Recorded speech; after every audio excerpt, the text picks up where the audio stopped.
దేవునికి స్తోత్రములు. మీ అందరికి వందనాలు. ప్రియులరా, ప్రియ సహోదరి సహోదరుడా, ఈరోజు దేవుని వాగ్దానము హబక్కుకు 3:17.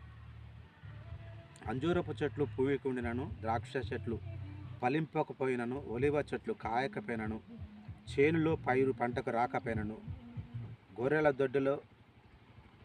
దొడ్డిలో లేకపోయినను, శాలలో పశువు లేకపోయినను, నేను యెహోవాను ఆనందించుదును. అంజూరపు చెట్లు పూయకపోయినను, ద్రాక్ష చెట్లు ఫలింపకపోయినను, ఒలివ చెట్లు కాయకపోయినను, చేనులో పైరు పంటకు రాకపోయినను, నేను దొడ్డిలో గొర్రెలు రాకపోయినను, అలాగనే లేకపోయినను, శాలలో పశువులు లేకపోయినను, యెహోవా యందు నేను ఆనందించదను.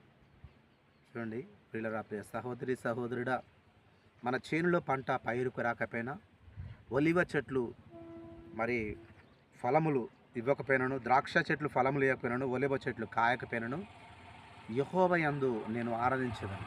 ఎవరి యందు మనం ఆరాధించాలంటే, మన దేవుడైన యెహోవా యందు మనము ఆరాధించాలి. పైరు పంటకు రాకపోయినా, ద్రాక్ష చెట్లు